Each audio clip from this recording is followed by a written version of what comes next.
Okey. Assalamualaikum semua. Apa khabar? Salam doktor. Alah, baik doktor. Semua baik ya. Alright. Hari ini insya-Allah kita akan sambung kuliah kita berkaitan tentang topik fiqh muamalat iaitu teori akad. Memandangkan kita sepatutnya ini minggu lepas kan saya terlupa pula yang saya tak boleh buat kelas minggu lepas. Jadi minggu ni kita akan menceritakan tentang teori akad dalam fiqh muamalat. Okey, boleh saya tanyalah anda semua kan. Apa anda pernah dengar akad? Apa maksud akad? Apa maksud dia masukkan dengan akad? Ikatan. Ikatan. Lagi? Ada ijab dan kabul.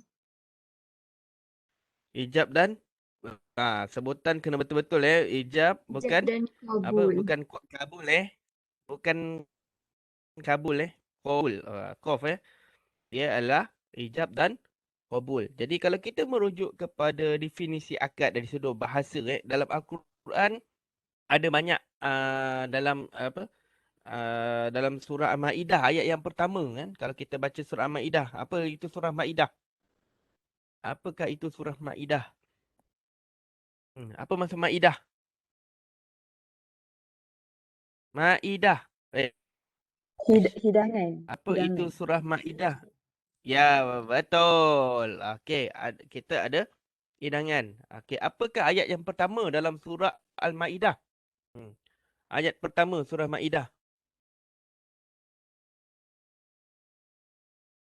Hmm. Apakah itu? Ya Okey, yang ayyuhallazina amanu aufu bil uqud. Ustaz.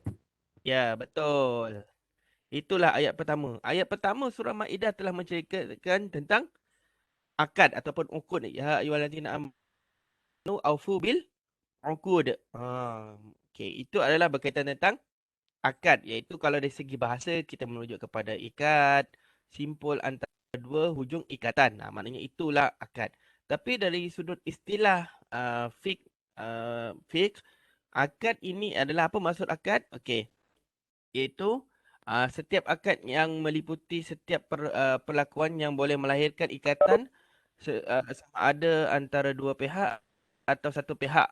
Okey, maknanya kalau ikutkan dari segi bahasa ni, okey, dari segi bahasa maksudnya ialah dari segi istilahnya macam itulah.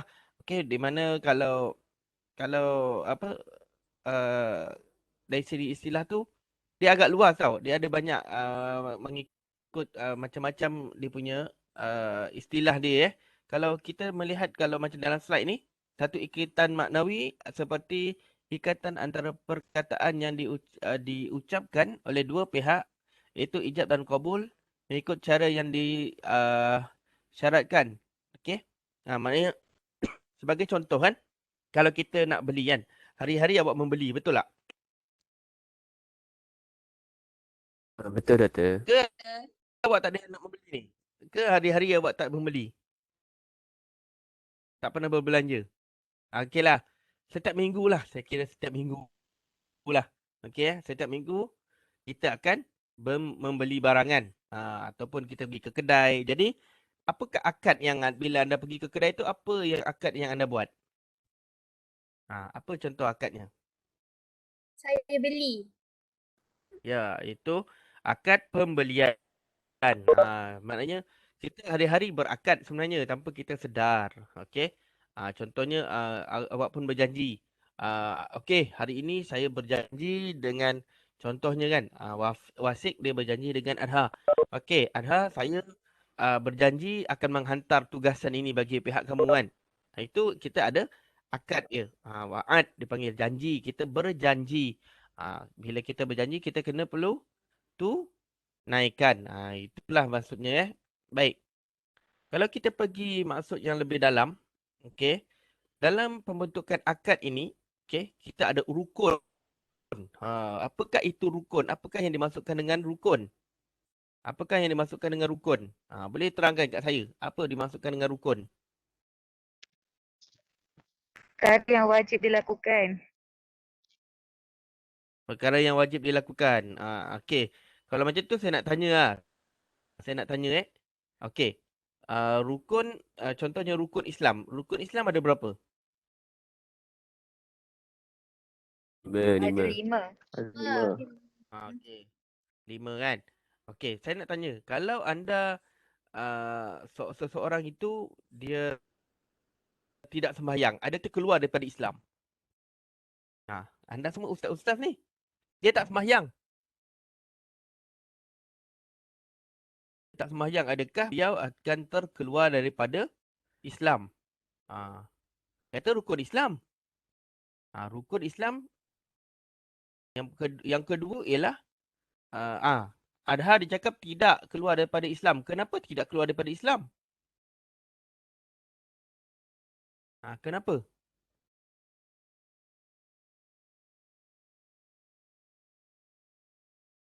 Kenapa? Rukun. Kenapa ni? Kenapa? Sebab dia masih beriman. Ya ke? Ya ke? Masih beriman.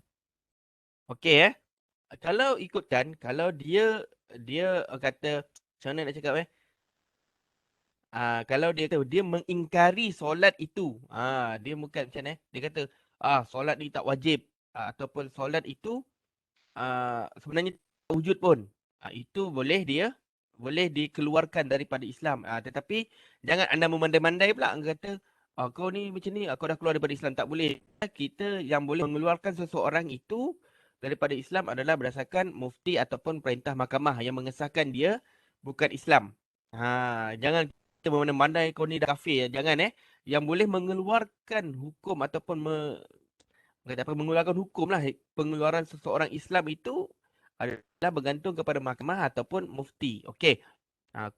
Kalau macam dia percaya solat itu wajib tapi dia tak sembahyang. Dia tak nak sembahyang, dia malas. Ataupun memang malas. Adakah dia terkeluar daripada Islam?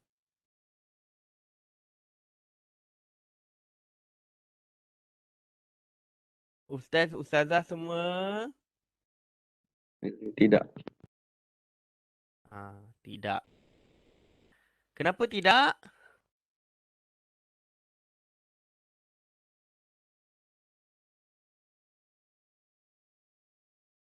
Kenapa tidak?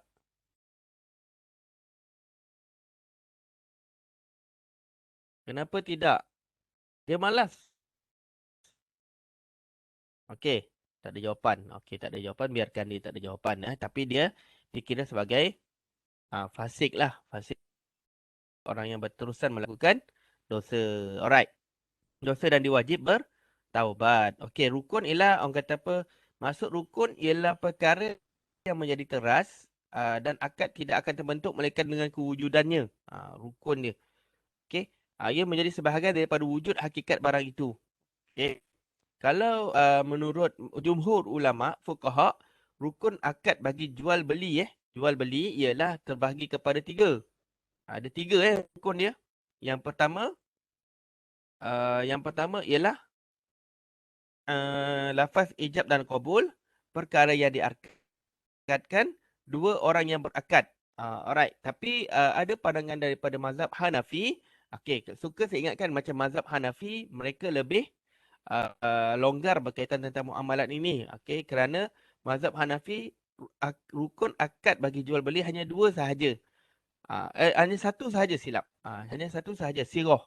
Okey, iaitu ijab dan qabul. Itu ialah dalam mazhab Hanafi. Okey, kalau kita pergi dengan lebih detail berkaitan tentang lafaz ijab dan qabul. Okey. Lafaz ijab dan qabul ini boleh terjadi dalam 3 bentuk. 4 bentuk, maafkan saya. 4 bentuk. Yang pertama, apa bentuk yang pertama? Perkataan. Okey, apa yang dimaksudkan dengan perkataan? Okey, perkataan itu adalah satu cara untuk menyatakan sesuatu kehendak yang tersembunyi di dalam hatinya. Okey, contoh macam kita membuat kita bercakap, okey, saya jual, saya beli. Itu adalah perkataan ataupun lafaznya. Okey. Kemudian kita pergi kepada cara yang kedua, iaitu perbuatan. Okey, bagaimana? Apakah yang dimaksudkan dengan perbuatan? Perbuatan akad dengan cara perbuatan dengan istilah fiqh disebut sebagai mu'atah. Okey? Mu'atah kan? Okey. Iaitu kontrak dengan cara perbuatan tukar menukar yang menunjukkan persetujuan atau kerelaan kedua-dua belah pihak tanpa melafazkan ijab dan qabul. Okey. Itu adalah perbuatan. Sebagai contoh yang paling ketara, kita beli di mesin ATM. Mesin ATM. Anda biasa pergi lalu highway tak? Biasa pergi highway tak? Masuk Biasa. highway. Di jalan-jalan. Cuti-cuti ni ada pergi mana-mana ke? Tak pergi mana-mana? Tak Duduk ada. rumah? Tak ada, Tak tak ada ada. doktor, duduk rumah je doktor.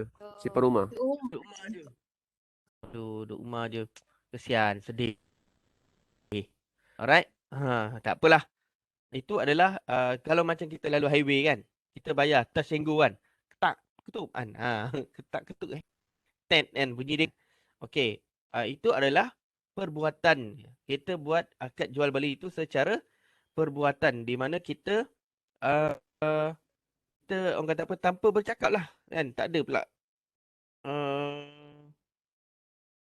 tak ada pula kalau macam kita uh, orang kata apa boleh tu kita cakap kat mesej tu saya jual, lepas tu pun dia reply saya beli kan. Okey, boleh ke tiba-tiba kan, okey saya jual saya beli tak ya, sebenarnya itu pun dah menunjukkan keredaannya.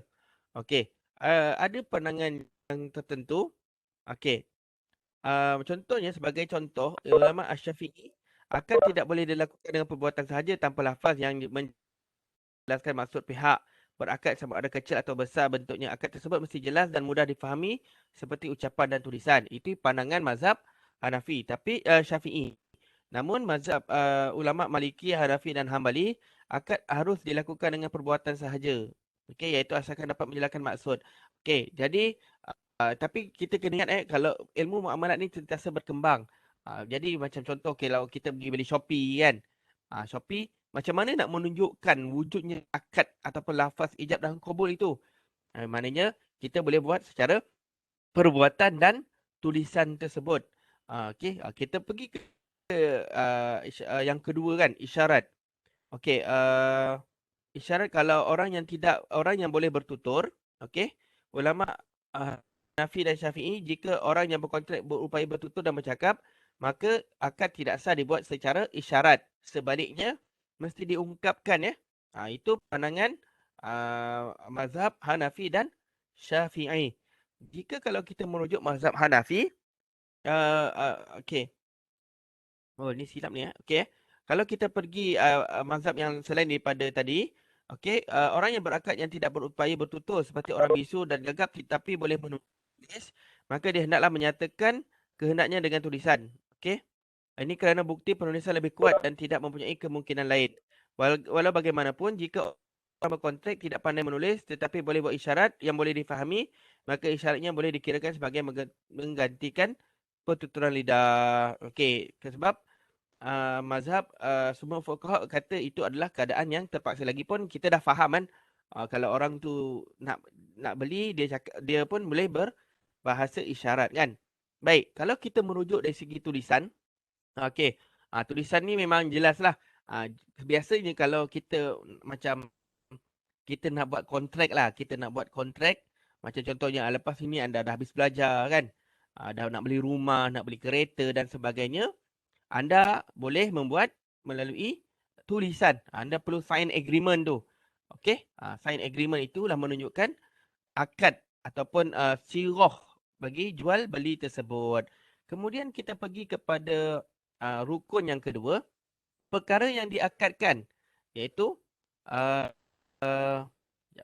perkara yang diakadkan. Alright? Okey, perkara yang diakadkan iaitu barang. Kalau kita merujuk kepada barang ini, dia ada beberapa syaratnya. Okey. Yang pertama ialah apakah syaratnya? Okey. Syarat bagi barang iaitu wujud semasa jual beli. Okey. Wujud semasa jual beli.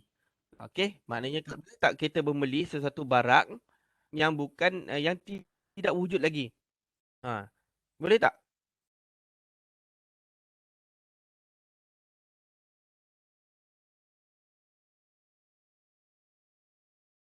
Boleh ke? Contoh kan, anda beli Shopee kan. Anda tak nampak pun barang tu wujud ataupun tidak. Boleh ke tak boleh sebenarnya? Kita beli barang kat Shopee. Diam je kelas Boleh. saya ni. Boleh. Boleh. Kenapa boleh? Boleh, Barang tak Dok. wujud lagi. Dia jual beli salam. Ya, dia ada macam jual beli salam. Tapi kalau salam lah, okay, di mana dia tahu apa barang yang dia nak beli dan spesifikasinya. Itu yang menyebabkan barang tu dikira sebagai dia tak dikira jual beli tapi dia jual beli tempahan. Contoh macam anda nak beli baju lah kan, macam Firdaus nak sambut raya kan. Dia pun tempah baju. Dia tempah baju, itu baju tak wujud lagi tapi dia boleh menempah, dia menggunakan kontrak salam.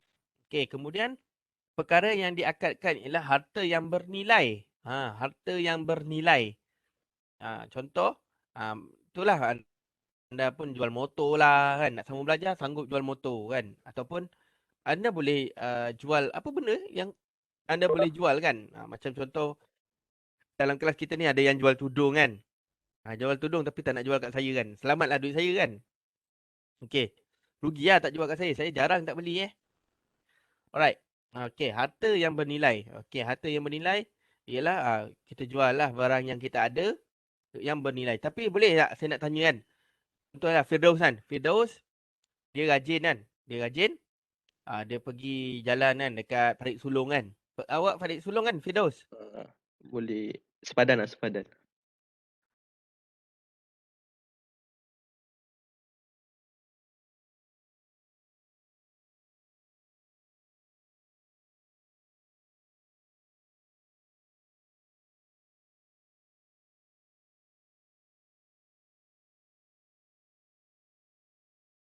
Dululah saya kecil-kecil kan.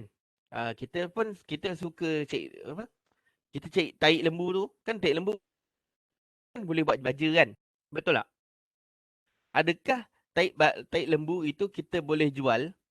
Kita boleh jual kita collect, kita kumpul, kita jual. Boleh tak? Kita jual tahi lembu tu. Tahi lembu ialah najis, betul tak? Najis ialah sesuatu yang tidak boleh dijual beli. Boleh ke tidak boleh?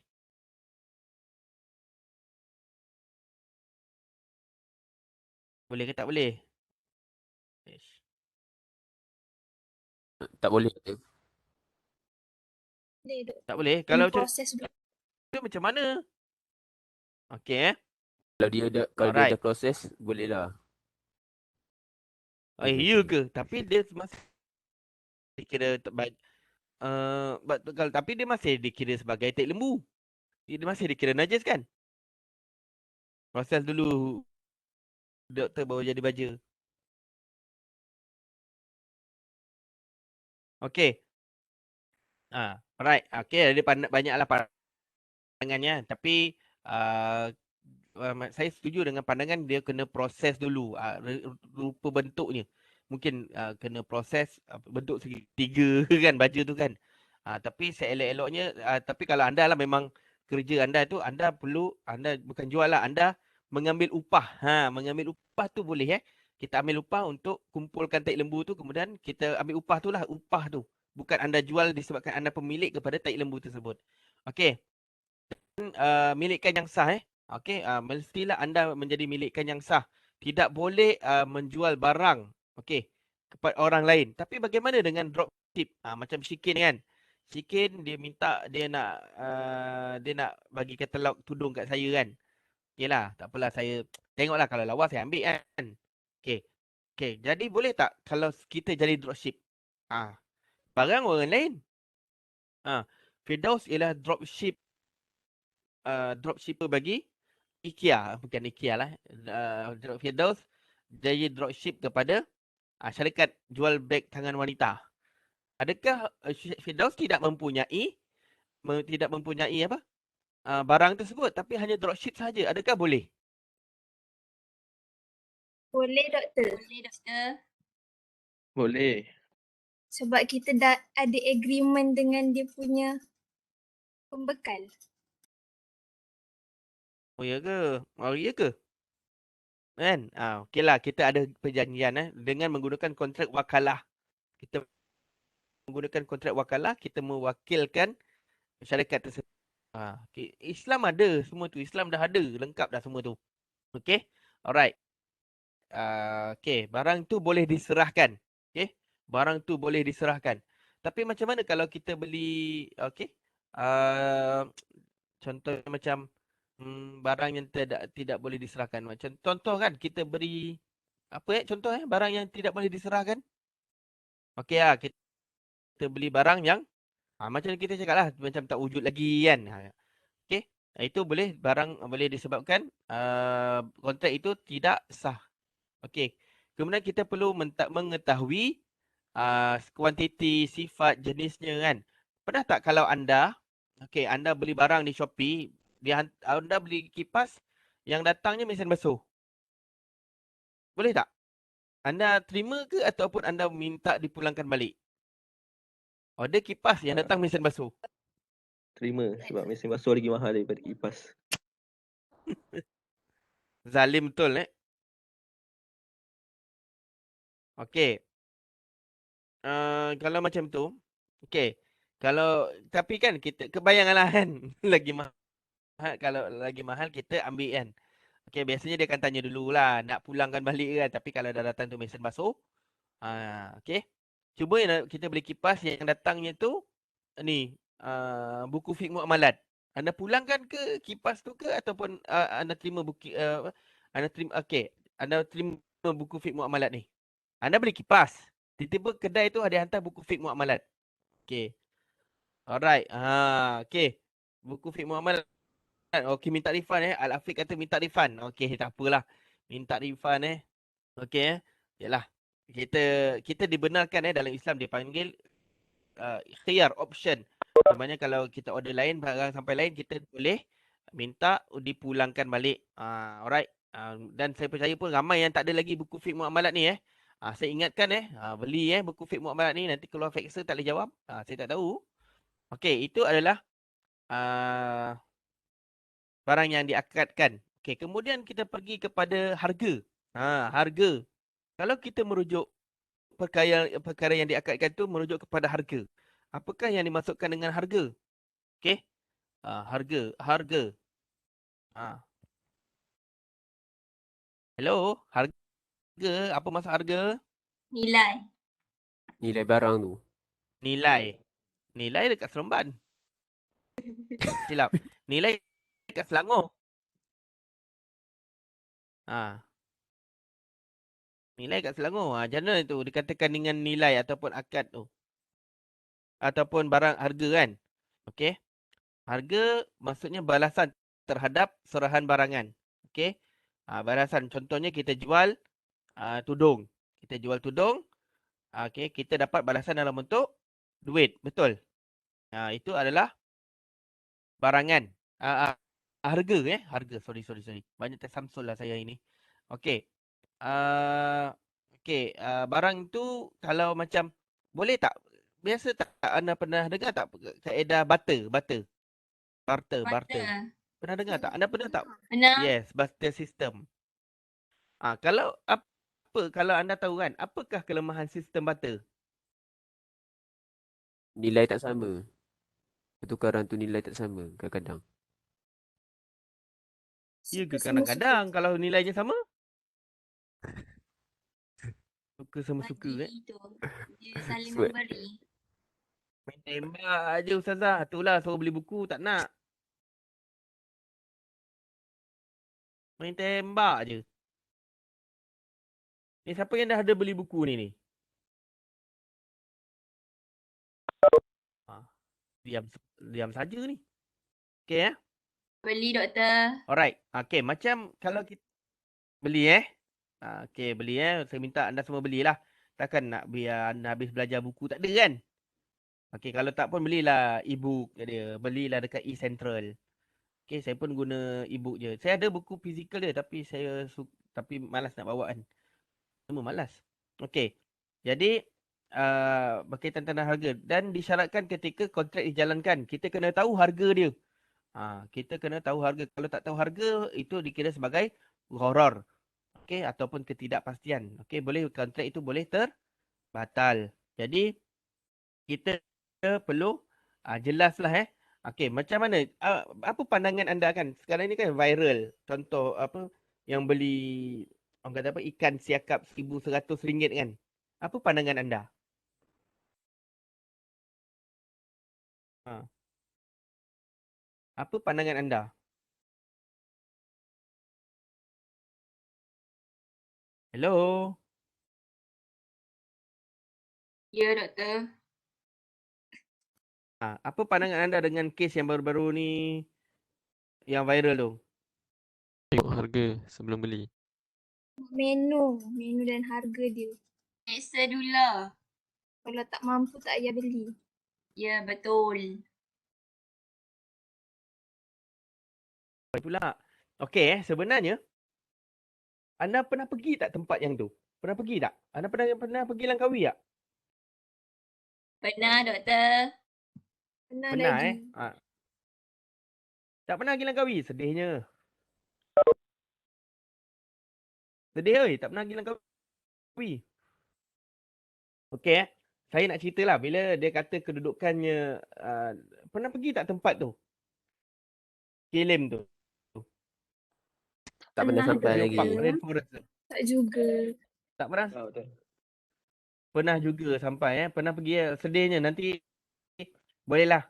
Nanti korang set masa. Okey, dah boleh jalan-jalan, kita buat rombongan Cik Kia lah ke Langkawi nak. Boleh Boleh, Datuk. doktor.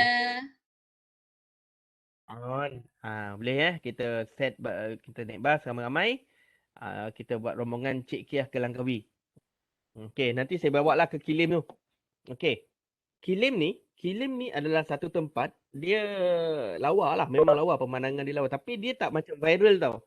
Macam, kalau macam di Langkawi kan viral yang macam, apa, cable car dan sebagainya kan. Kilim ni dia macam, kalau macam kita nak pergi ke cable car, kalau Pekan Kuah tu, bayangkan ni Pekan Kuah, dia, Kuah ni center, kalau ke kiri, dia akan pergi ke cable car Pantai Cenang. Dia ke belah kanan. Ke belah kanan ni tak ramai orang nak lalu. Dia akan sampai ke Kilim tu dulu. Kilim ni dia kanan tu tak silap saya ada MRSM. Lepas tu dia ada Taman Burung. Taman Burung. Tak silap saya yang memorial Tun Dr. Mahathir pun kat situ. Kemudian barulah sampai ke Kilim ni. Kilim tu belok kanan. Okey. So Kilim ni dia punya pemandangan dia ialah air tawar sebenarnya. Tapi dia banyaklah ikan yang lawa-lawa dan dia orang memang ternak ikan kat situ. Dan no wonder lah kalau sebab ikan tu memang mahal lah sebab dia ternak sendiri dan dia bukan bagi makan pellet kan. Jadi kesilapan saya rasa kesilapan orang yang membeli tu ialah dia tidak tanya dulu harga dia ataupun dia tidak menilai kan sebab kedai tu pula dia letak dalam 1 gram. Okey. 1 gram RM16. 1 gram RM16. Okey. 1 gram RM16. Okey, 1 gram tu ringan kot. 1 gram. Jadi kalau bayangkan 1 kilo berapa ringgit? Tak, dia kira tu RM16 100 gram kot. Lebih kurang kan? Tu RM16. Saya lupalah. Yang lebih kurang 100 gram RM16. Saya tak ingat. Tapi memang nilai dia macam tu lah sebab dia dah tetapkan dan kita pula dah bersetuju dah makan kan. Dah makan lepas tu kita viral kan. Kalau sebenarnya salah nak kata salah penjual tu pun ya juga kan. Kalau mungkin in case dia tak bagi tahu harga.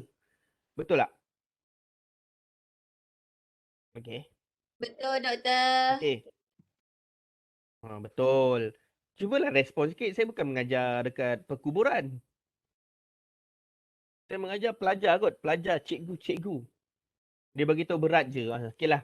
Okay, kalau elok-eloknya kita dengar pandangan dua belah pihak baru kita mengeluarkan lah kita dengar pandangan ni, okey. Dan dia beritahu berat je kan. Tapi biasanya dia tulis tahu berapa berat dan berapa harga dia. Okey, kalau dia tak bagi tahu harga dia salah KPDNKK dia boleh dari segi hukum Islam dia salah dan KPDNKK HEP pun boleh ambil tindakan terhadap peniaga tersebut. Tetapi kalau anda semua nak tahu kawasan Kilim tu memang makan dia memang mahal lah. Sebab kita makan tu di atas laut ataupun di atas air. Memanglah nampak restoran dia macam tak best kan. Tapi sebenarnya agak sukar lah kita nak maintenance dia. Jadi saya rasa sebenarnya view dia cantik kan doktor? Memang je. Kalau tanya saya, Kilim ni cantik view dia. Memang sangat cantik view dia. Alright. Okay. Saya ada kot gambar dia. Tapi nak tunjuk saya segan. Tapi tak payahlah tunjuk kan. Alright. Okay. Kilim. Itulah yang berlaku. Jadi anda semua kalau nak beli barang, pastikan anda tahu harga dia. Anda estimate dulu. Kalau tak cukup, jangan beli. Okay. Dan saya rasa target dia bukan rakyat Malaysia sebenarnya. Restoran dia sebenarnya dia target orang luar. Ataupun, yelah, dia target pelancong lah. Okay. Alright.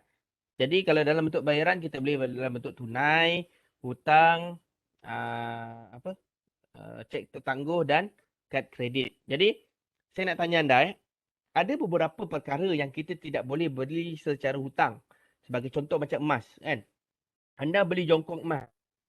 Okey? Jongkong emas, anda beli kan? Anda beli jongkong emas kan?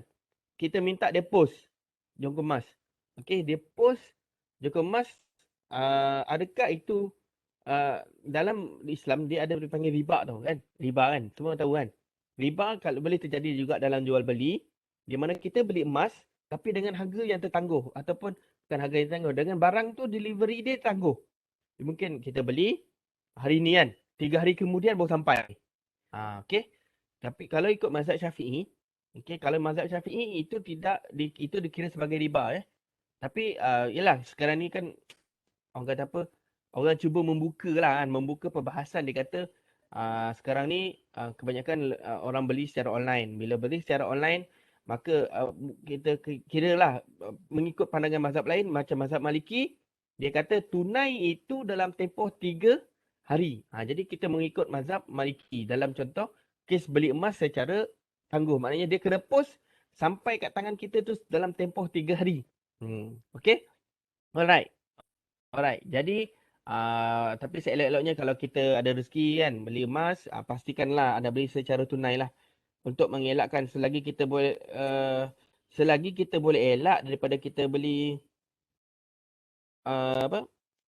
kalau selagi kita boleh elak lah, kita boleh elak untuk membeli secara tangguh, kita belilah secara tunai. Kemudian kita pergi kepada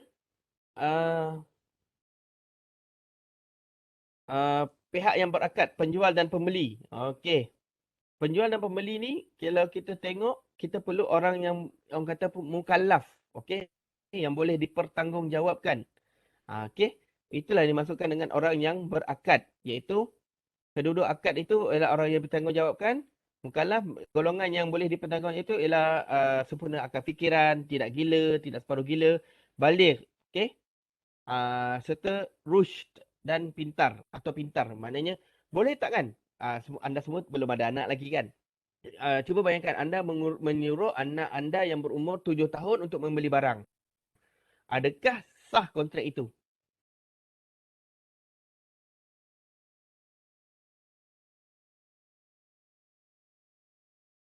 Okey. Ataupun anda semua ada adik lah. Firdaus, ada adik kecil tak? Adik kecil tak ada. Dah Oh. besar-besar. Okey. Siapa yang ada adik kecil? Saya doktor saya.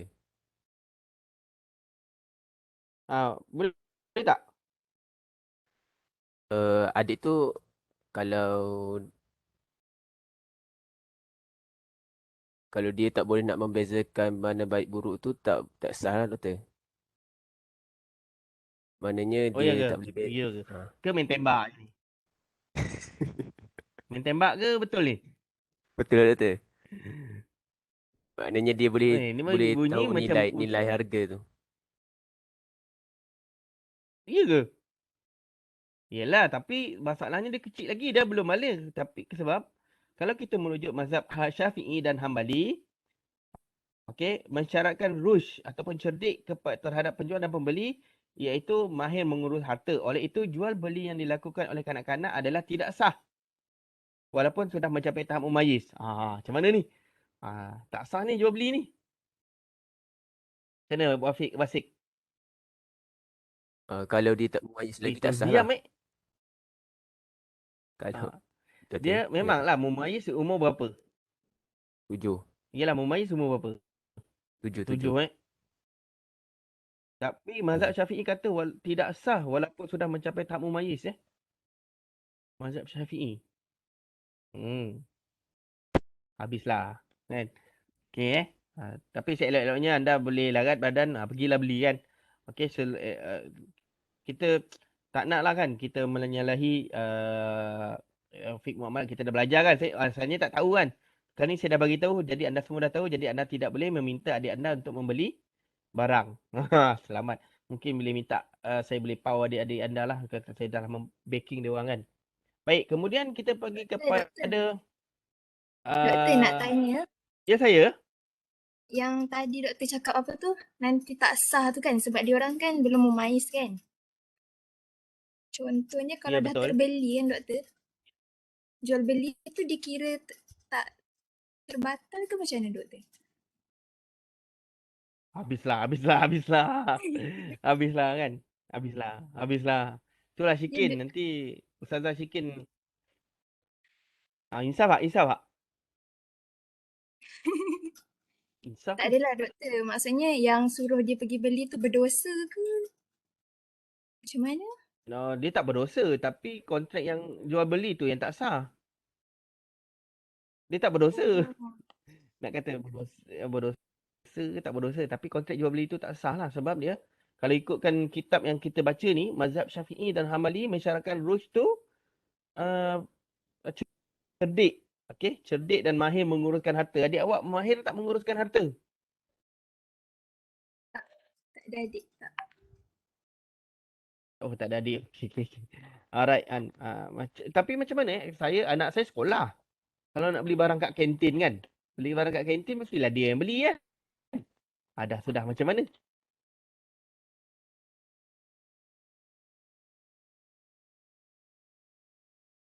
Okay. Tapi kalau kita merujuk mazhab Hanafi dan Hambali, penjual dan pembeli perlu mencapai tahap mumayyiz, iaitu orang yang mencapai tahap boleh membezakan sesuatu yang baik dan buruk. Jual beli yang dilakukan oleh kanak-kanak yang belum mumayyiz tidak sah. Okey. Namun begitu, jual beli kanak-kanak yang mumayyiz masih dikira sah sekiranya mendapat kebenaran daripada wali mereka. Itu pandangan mazhab Hanafi dan Hambali. Okey. Kemudian kita pergi ke unsur-unsur akad. Dah sejam kita punya kelas. Okey, unsur-unsur akad. Apakah yang dimasukkan?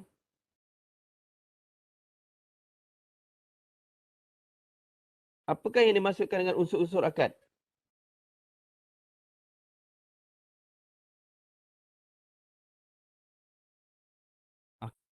Okey. Unsur-unsur akad. Okey, unsur-unsur akad ialah pembentukan yang berupa zat yang membentuk akad di mana tidak terbentuk akad kecuali dengannya. Tidak terbentuk akad kecuali dengannya. Okey? Okey.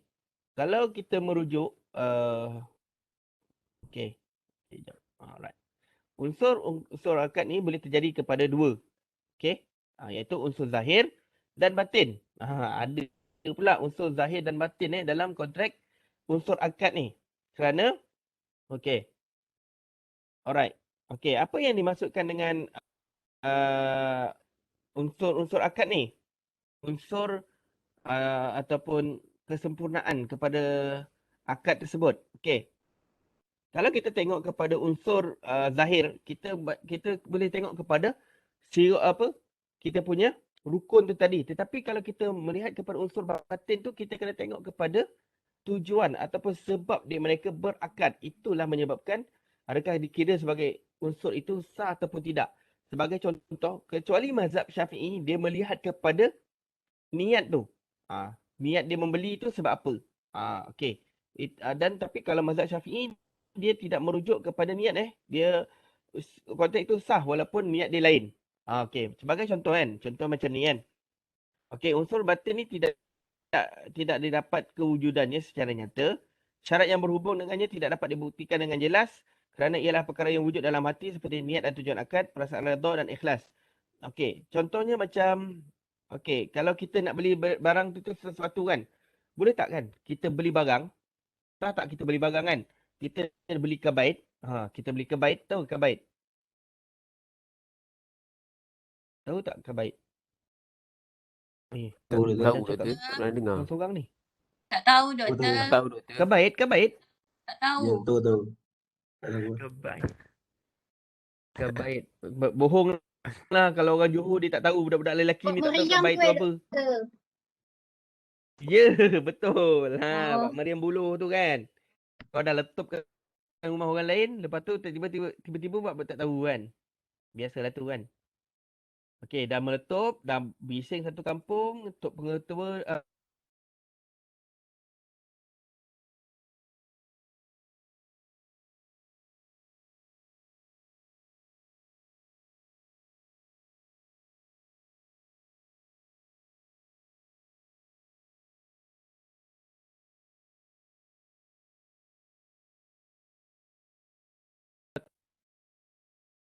contoh kan, dalam mazhab Syafi'i biasanya dia melihatlah kepada tujuan tersebut,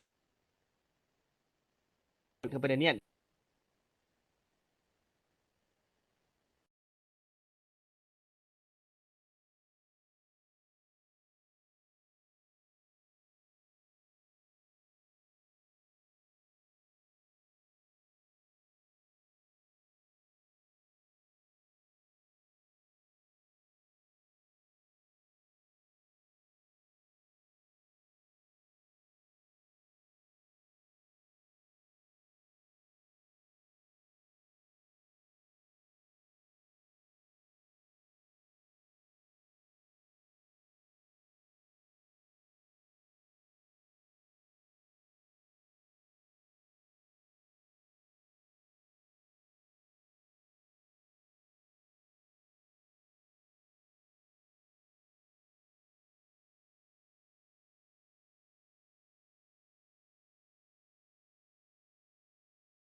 Sambung balik. Dengar tak?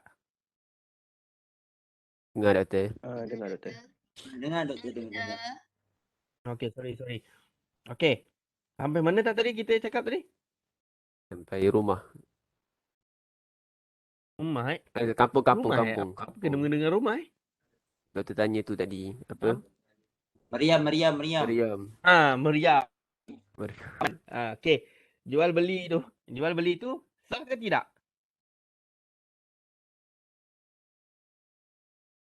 Okay. Tapi kalau dalam Islam jual beli tu sah je, tapi perbuatan anda tu salah lah. Okey, tapi bagaimana Okey. Bagaimana hukumnya? Alright. Perkahwinan muhallil. Pernah dengar tak perkahwinan muhallil? Tak pernah doktor. Tak pernah doktor. Tak pernah Pernah doktor. dengar Cina buta? Pernah doktor. Cina buta. Pernah. Cina buta pernah dengar? Cina buta. Adakah perkahwinan mereka tu sah? Perkahwin dia sah. Cuma Kalau perbuatan sah, dia. tapi istilah Cina buta tu tak ada.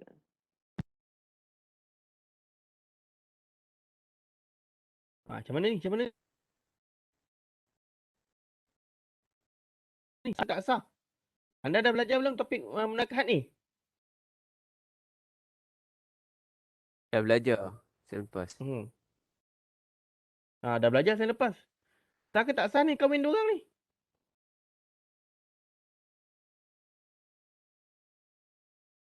Alamak, slide tak boleh buka lah pula. Tak boleh share. Tak sah ke tak tanya ustaz siapa yang ajar, ustaz apa yang ajar awak menakahat ni? Dr. Basit. Nanti cuba tanya Dr. Basit. Sah ke tak sah perkahwinan ataupun muhallil ni lah ya, Cina buta ni. Okey, kalau tahu saya perkahwinan mereka sah tapi perbuatan mereka tu haram kahwin dia yang Cina buta tu kahwin dengan isteri, bekas isteri dia tu sah. Tetapi dia orang punya perbuatan tu haram sebab dia orang kata apa bertentangan dengan tujuan akad munakahat tu. Okey. Munakahat itu untuk tujuan berkahwin kan. Tetapi bukan tujuan untuk membina keluarga tapi untuk membantu kawan dia tu, bekas suami dia tu. Okey. Itu menyebabkan perkahwinan mereka tu sah tetapi perbuatan mereka itu haram. Tapi lebih baik rujuk kepada Ustaz Basit balik Okey. Boleh? Okey, kalau slide dah tak ada, slide dah tak boleh nak ni dah tak boleh nak tunjukkan slide ni sebab saya rasa tak boleh share ni. Kejap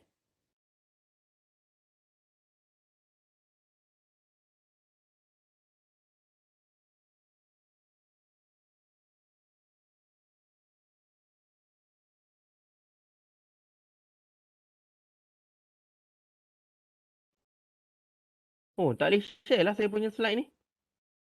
Tak apalah Walaupun ada slide sendiri kan. Alright. Tak apalah. Okey. Kalau kita pergi ke lebih dalam, okey. Kehendak akad.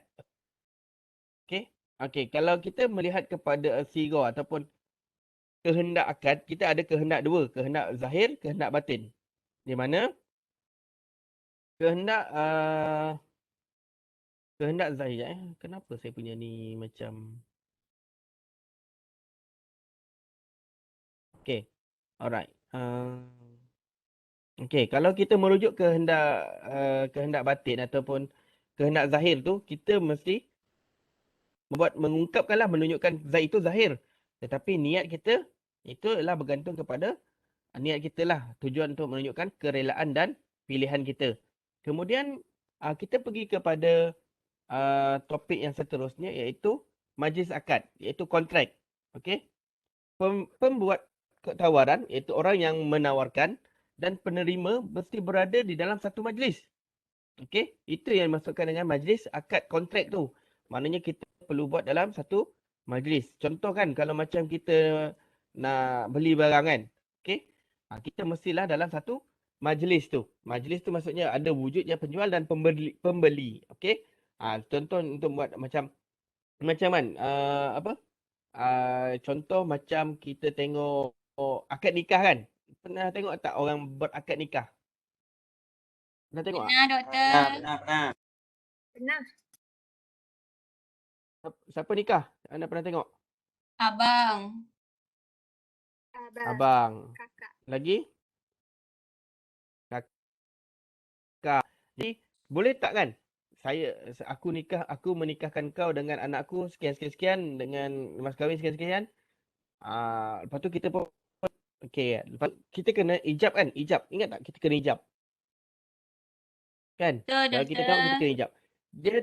Dia kena itu majlis akad tu. Tapi dia tidak boleh terlalu lama. Okey? Terlalu lama. Dia kena dalam majlis tu lah. Okey? Dia kira sebagai majlis. Alright. Macam juga tu lah kalau kita beli emas kan. Akad itu mesti dalam satu majlis. Kan? Maknanya macam kita kata tadi mesti tunai. Kita beli tunai emas. Jadi tunai itu adalah dalam kira satu majlis. Tapi bagaimana kalau kita beli kita dah transfer duit, kemudian emas tu akan sampai kat kita 3 hari kemudian. Itu yang dikatakan tu. Mazhab Maliki membenarkan dalam tempoh 3 hari maksimum. Okey. Perlu. Okey. Itu dan tidak menunjukkan keenganan daripada salah satu pihak yang berkontrak. Okey. Dan tidak wujud pihak penawar menarik balik tawaran sebelum penerima menerima tawaran. Okey. Itulah menunjukkan keredoan dalam majlis akad. Okey. Kemudian kita pergilah kelayakan pihak yang berkontrak. Okey. Terbahagi kepada dua. Ahliyah al-wujub dan ahliyah al-ada. Okey. Kan tanggungjawab. Dua benda yang hampir sama tetapi berbeza. Okey. Alright. Kalau kita pergi dengan lebih detail Ahliyah al-wujub. Okey, apa dimaksudkan dengan ahliyah al-wujub? Okey. Ahliyah al-wujub ialah kelayakan seorang individu memiliki tanggungjawab, memiliki hak-hak serta kewajipan. Pernah belajar ini? Kita tengok slide. Tak. Tak boleh share. Tengok slide kata. Tengok Buku buku. Tengok doktor. slide je. Slide Buku. Slide buku. Oh, slide dan buku. Ada buku korang? Macam tak percaya kau beli buku. Ada. Beli buku Bagus, beli buku. Bagus. Di mana? Okey, bermaksud kemampuan untuk mempunyai dan menanggung hak. Okey, itu adalah al-wujub. Maksudnya, asas penetapan dia ialah insan yang hidup. Seorang manusia yang hidup dari waktu lahir hingga mati dianggap sebagai al-wujub. Okey, kemudian kalau kita tengok, ahliyah al-wujub ni terbahagi kepada dua. Iaitu, ahliyah al-wujub an-naqisah dan al-kamilah. An-naqisah ni apa maksud dia? Bahasa Melayu Arab dia an-naqisah. Kalau bahasa Melayu dia?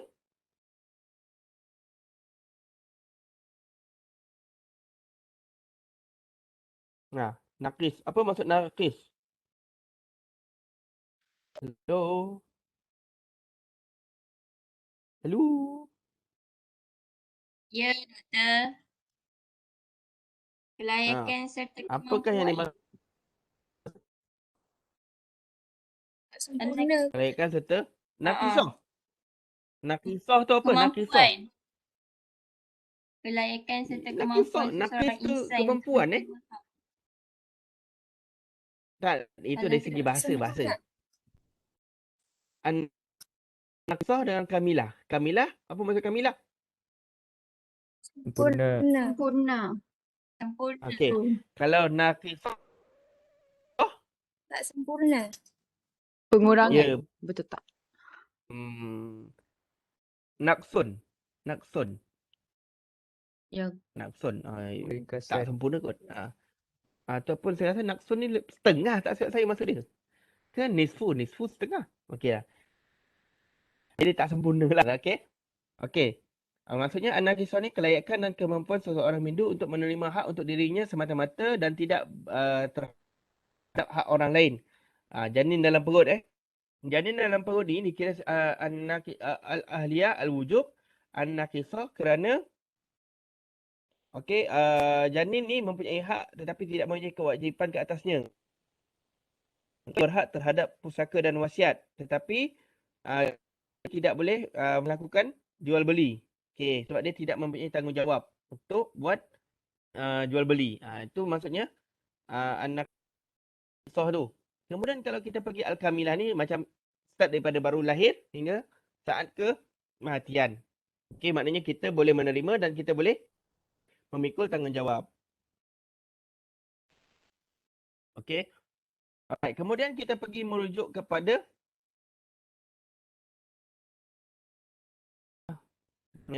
Aliyah al-ada, okey, kelayakan untuk melaksana dan menunaikan suatu hak dan tanggungjawab yang diberikan dan dipertanggungjawabkan oleh syarak ke atasnya. Sebagai contoh, alright, kalau kita merujuk kepada individu yang mempunyai keahlian yang kurang, hanya melakukan sebahagian saja, iaitu kanak-kanak mumayyiz, anak kisah, okey. Anak kisah di mana kanak-kanak mumayyiz ini dia boleh tapi dia tidak boleh orang kata apa? Orang kata apa? Dia boleh sebahagian sahaja. Itu dia maksudnya anak kisah. Tapi kalau Al-Kamilah ni ialah orang yang baligh dan sempurna akal. Maknanya dia boleh melakukan tanggungjawabnya. Okey? Maksudnya dia boleh orang kata apa? Berkontrak lah. Maksudnya tentang Al-Aliyah Al-Ada. Okey, secara kesimpulannya, okey. Itulah kita punya perbincangan tentang fiqh muamalat. Macam kita tadi kita tengok kepada rukun, kita tengok kepada unsur dan kita melihat kepada kehendak. Jadi itulah okey, siapa, maknanya kita dah faham Saya harap anda semua faham siapa yang layak melakukan kontrak dan sebagainya. Dan rukun-rukun dia dan syarat-syarat dia. Itu adalah, jadi selepas ini kalau orang tanya anda, boleh apakah hukum kita membeli barangan, menyuruh adik jual beli, boleh tak kalau orang gila kita suruh beli? Okey, orang gila kita contohnya macam orang gila, adakah dia layak menerima harta? Orang gila boleh tak? Adakah dia layak menerima harta? Adakah dia ada ahliyah al-wujub an-naqisah ataupun kamilah? Dia boleh menerima harta tapi dia memerlukan orang yang amanah untuk haknya sebagai menguruskan hartanya sendiri. Sebaliknya, kalau macam yalah kanak-kanak biasanya dia ada pemegang amanah yang menjaga hak ataupun harta mereka. Tadi siapa nak bercakap tadi? Tadi macam nak cakap. Tak ada dah nak cakap.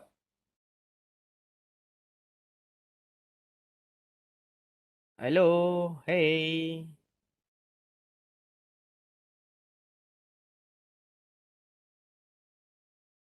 Macam mana? Okey, tadi tak ada nak cakap. Tadi macam nak cakap. Okey.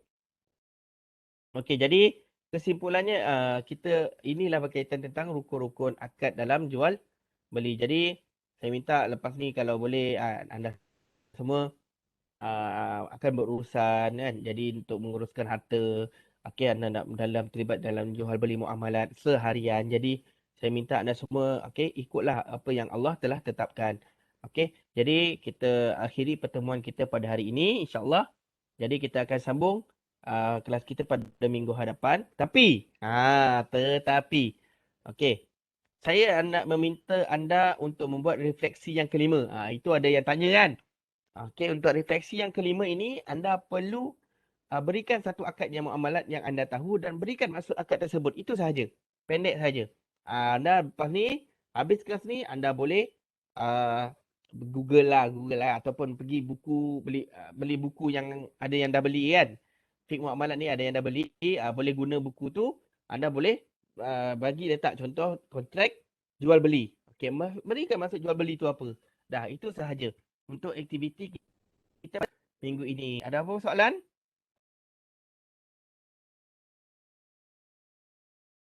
Hello, ada apa-apa soalan? Doktor nak tanya. Doktor. Tadi kata tak ada soalan. Silakan. Dia terlintas. Untuk assignment, kalau terlebih satu muka surat tak apa ke doktor? Ke memang kena ngam 5 muka? Okey.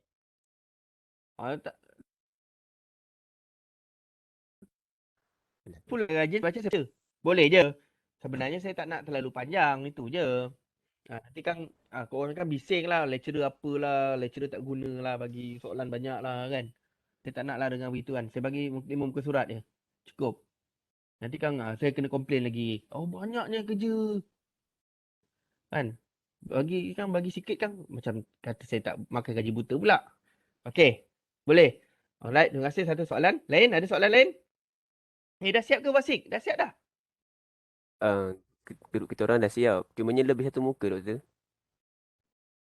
Oh, hantar je. Dah.